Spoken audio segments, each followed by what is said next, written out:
Greetings everyone, so FNAF back at it again with another reaction. We're looking at the next part of FNAF, Game Theory FNAF, All Mysteries Solved Part 2.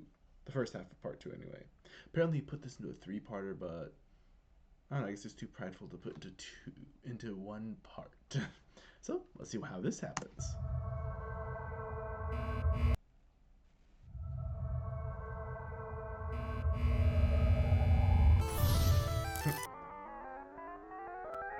Oh boy.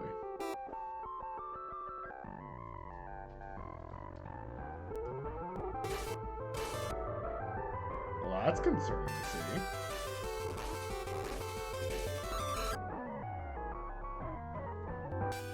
Hello, Internet! Welcome to Game Theory. We may not have made FNAF, but I like to think we've at least made it a bit more interesting. So in part one of this long-awaited all questions answered FNAF theory, we covered everything from the origins of the shadow animatronics, to the reason for Golden Freddy's ghostly behavior, to proof of what suit the killer uses. We clarified the timeline and even went so far as to dispel the myth that the killer is the one shoving the bodies into the suits. Click here if you missed it to get caught up. Don't worry, I'll wait. This is a pausable video after all. But today we're covering the major questions from the franchise, the final bits of the timeline, the ending of the game, and most importantly of all, the identity of the purple guy. So enough intro, let's cut to the chase. When we left things off, there had been another round of murder done in Fazbear Pizza. Purple guy had once again used a golden Bonnie Of course he has to do the bandage to make sure they say, oh, don't worry, we glued them back together for you. To lure in another set of 5 kids and kill them, as depicted in the Save Them minigame from FNAF 2. The place gets closed for investigation a few days later, but the one thing that practically everyone overlooks in this location is that it gets reopened. In FNAF 2, the Night 1 phone call welcomes you to your new summer job at Freddy Fazbear's Pizza. Hello and welcome to your new summer job at the new and improved Freddy Fazbear's Pizza. Summer job. And yet, the paycheck at the end of the week reads November. There is not a single place in the world where November is a summer month. Not one. Meaning that these tapes, all these tapes, are pre-recorded. And honestly, that shouldn't be a surprise. Phone Guy's calls are recordings in every game. In FNAF 1, before Phone Guy dies, he says he's glad he recorded these messages when he did. I'm kind of glad that I recorded my messages for you. And then in FNAF 3, they find the old training tapes the Phone Guy made. First of all, we found some vintage audio training cassettes. Dude, these are like prehistoric.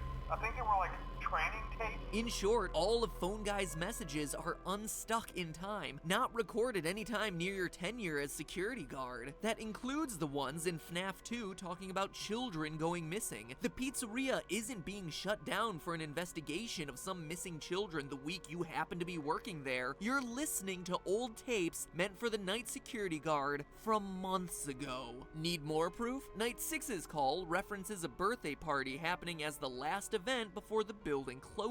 But what decorations do we see put up throughout the building for the entirety of the week you're working there? Happy birthday banners. Confusing? You betcha. Game-changing? Absolutely. This means that both Jeremy and Fritz, the characters you play as throughout FNAF 2, aren't the killer purple guy at all. They were both working in November, after the yellow suit investigation and the killer getting charged. Which brings us to the other key point in the timeline, the bite of 87. Ever since we heard about this mysterious frontal lobe nibble on that first fateful night at Freddy's, we've wanted to know more about this bizarre attack, the one that ends up resulting in animatronics no longer being allowed to walk around during the day. But now, 3 games in, we do know more. We know it took place in the location of FNAF 2 based on the 1987 date on Jeremy's paycheck. And furthermore, the newspaper clipping that ends FNAF 2 gives us a clue that it's the bite which closes this version of the restaurant, not some serial killing. Quote, after being open a few short weeks, the restaurant is closing its doors, the article says, with the new animatronics being scrapped for possible malfunction.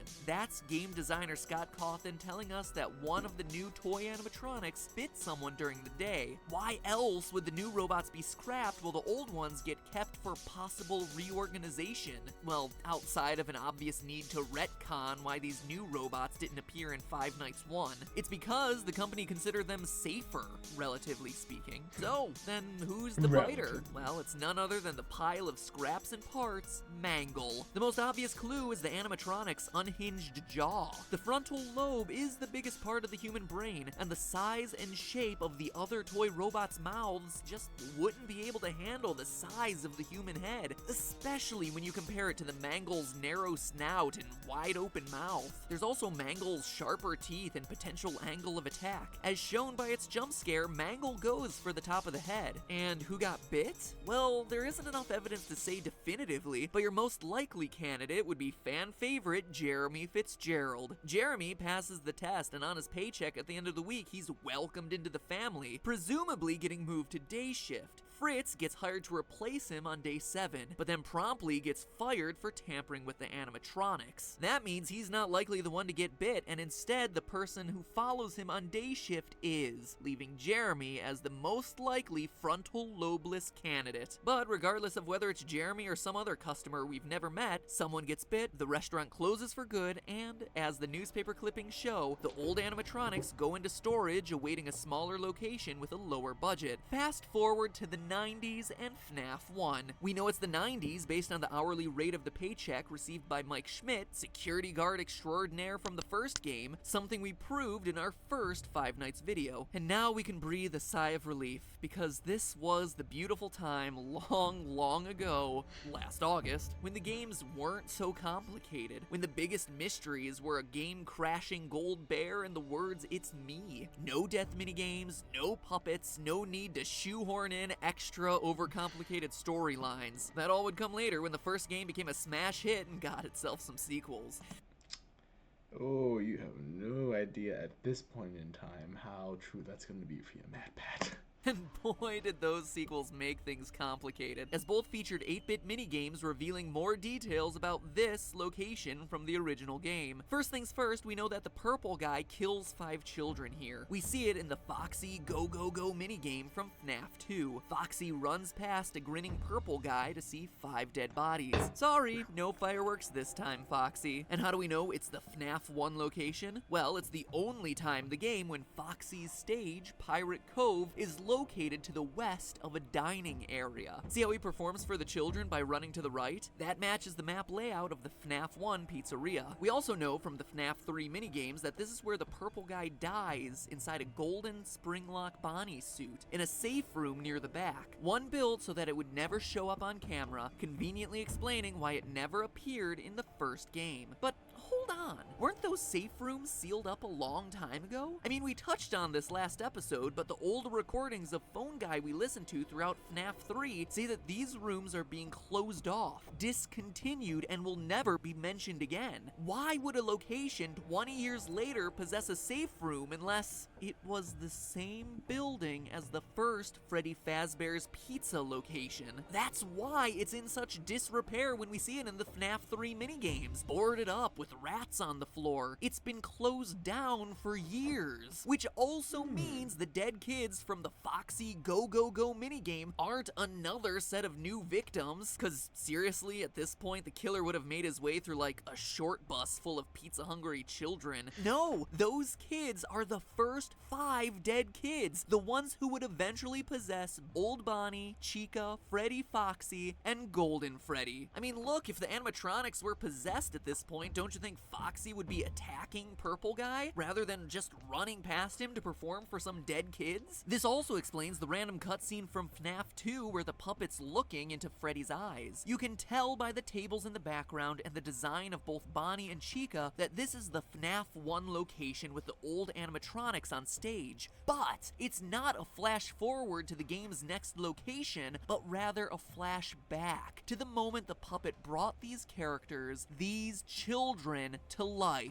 Okay, but that's just tying together some loose ends in the story. We're interested in how this whole thing ends, and those FNAF 3 minigames give us the conclusion we're looking for. These flashback minigames show Purple Guy dismantling the animatronics from the security of the safe room one by one, but in doing so, he's unwittingly releasing the spirits of his former victims. Freddy, Bonnie, Chica, Foxy. Golden Freddy. When their powers combine, they are able to scare Purple Guy into the Golden Bonnie springlock suit, which fails, crushes him pretty much to the point of death, though notice we never actually see him die, and the spirits fade away. Golden Bonnie, with Purple Guy inside, now known as Springtrap, rots away in the safe room for years until he's finally uncovered by the founders of Fazbear's Fright from the third game. With the discovery of Springtrap, this haunted house attraction, inspired by the years of mystery and murder of the pizzeria chain, finally has their first real animatronic, who then haunts the player for 5 nights and a nightmare night until the place burns down due to faulty wiring.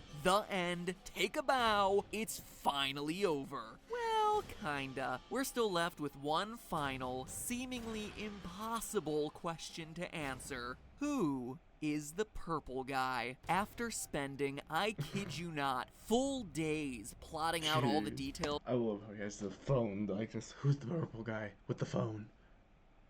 I might be him now. of this game franchise on whiteboards, talking it over with anyone who would stand to listen to me ramble on and on about fictional haunted robots, and just looking at it from every possible angle. All logic points to it being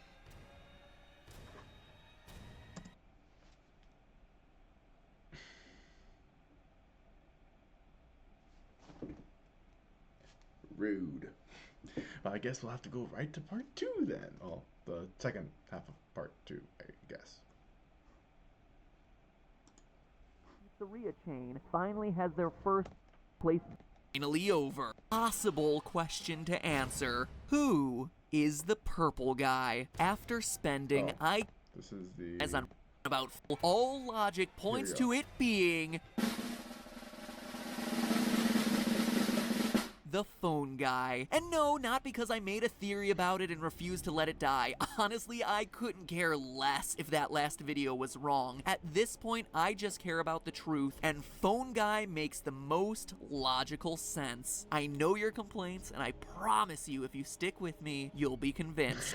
First, there's the circumstantial evidence I presented during my FNAF 2 theory. Phone guy's admitted love of Foxy being reflected by the smiling purple guy sprite during the Foxy Go Go Go minigame. His distrust of the puppet, a creature haunted by his first victim that we see time and time again trying to bring a stop to his killing spree. His admitted role as a security guard, and even the weird phone-like object in his hand from the Save Them minigame. But there's even more evidence when we consider Five Nights 3. Consider this. He's the only person in the game who knows about the safe rooms. As we've mentioned before, all the safe rooms were sealed up back in the Springlock suit days, back in the first Freddy Fazbear's Pizza location, meaning every other employee coming afterward would have never even heard of these things. Phone Guy is the only character we meet who would have any knowledge of these rooms, and more importantly, of how they operate, how they're invisible to the cameras, and more importantly, to the animatronics. And that's just the beginning. He's also the only person who knows how to use the Springlock suits. Again, once they were decommissioned, the suits were hidden away.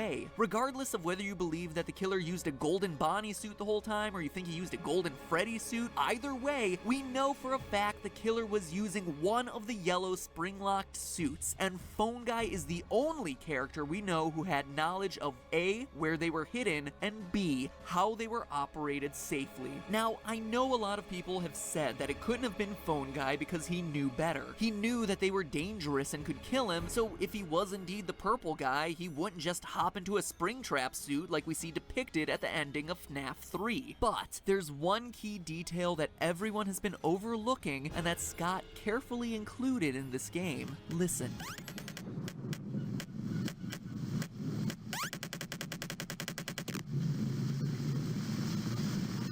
Hear it? There's rain. There are puddles on the ground. It's dripping from the ceiling. The killer had been using these Springlock suits safely for years, but in his panic to escape the ghosts, he failed to notice the wetness of the building around him. The killer had never encountered this problem before because the building had always been in a decent state of repair, but now it's a wreck, torn apart by age. Rain is able to seep in, something he didn't realize when he was in such a hurry to run away from the ghosts. And if moist breath can lose loosen the locks, you can bet some rain would make those suckers ready to snap shut. And they do, killing our killer. I mean, all of that makes a pretty compelling argument, almost an open and shut case, if there wasn't one final major criticism to the phone guy theory since the release of FNAF 3. And it's a good one. The fact that phone guy seems to die during his night 4 phone call from the first game. Hey, listen, I may not be around to send you a message tomorrow.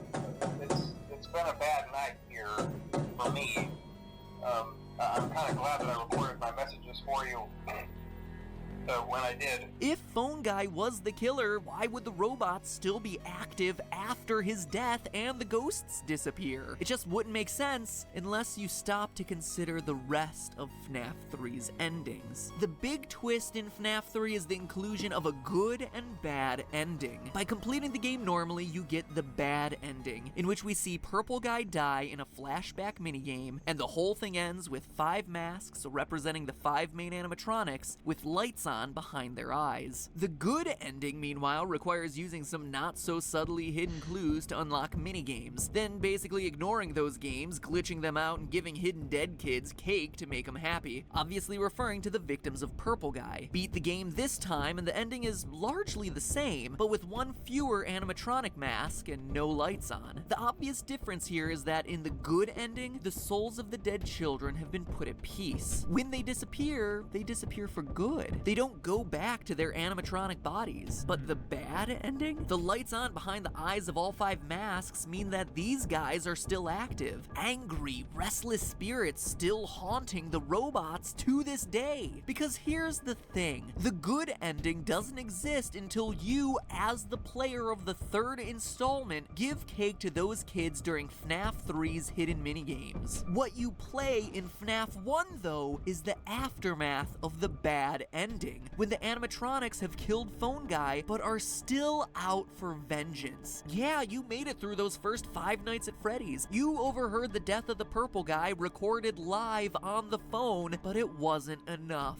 You got the bad ending. Even with the killer crippled in the back room in a spring-lock suit, the lights are still on in these animatronics. They're still roaming the halls, attacking anyone wearing that much-hated security guard outfit. People like Mike Schmidt, an innocent guy just trying to do his job at a failing pizza restaurant. And as the final nail in the coffin, what Phone Guy says in his Night 4 recording perfectly foreshadows what we see in the games. Maybe sometime you could check inside those suits in the back room.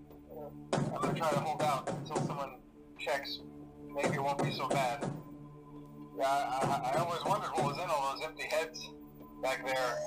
Think about what Purple Guy does. He hides in a back room, the safe room, hides in a suit, and despite getting sprung trapped, actually does hold out until someone checks. Holds out long enough for the phone dude to find the hidden safe room, recover the animatronic, and set him free in Fazbear Fright. Exactly what the Phone Guy said he'd do in his final moments. And as Springtrap, he comes back in FNAF 3. Comes back like he always does. And with no real animatronics present at Fazbear's Fright, remember Springtrap is the only real one they've found, with all the rest scattered, probably located in dumps, which is why their bodies and faces are decaying. All that the spirits can do is appear as phantoms, hallucinations. Well, all except one. The puppet, who we see in his physical form roaming the hallways of Fazbear Fright. I was wondering about that. I saw him in that game. I'm just like, wait a minute. So real, in fact, that we see his reflection visible in the pools of water under his feet, meaning he is there and unburnt. There's only one way to truly end this. End the murderous Purple Guy, burning the place to the ground. The puppet gave robots life, gave spirits peace, and finally gave the murderer, the Phone Guy, his long-deserved death. Or at least tried to. And that is the end of the Five Nights at Freddy's story. No hat, no movie, no 4th installment. What? Oh, no! No! No! No! No! Oh my gosh. Oh my gosh, what happened? What's wrong? Look! Oh no. But hey, that's just a Just Game Theory. Thanks for watching. That's pretty good. That's what I wonder what other people thought about it. FNAF 3, FNAF 3, FNAF 3. I actually concur with this theory. Jeez. theory. A game theory. Thanks for watching. Hey, if you enjoyed these... Jeez, I tell you what. That was crazy. Poor Matt Pat just finishing up the theory going, no more installments. Oh my gosh, no, why a 4th game? What you gonna do? Anyway, hope you guys enjoyed that one. I certainly did. Looking forward to seeing what you guys think of the next Halloween video I'll be recording this month. So look forward to it as we continue Octoberween. You guys take care. I'll see you in the next video. Bye!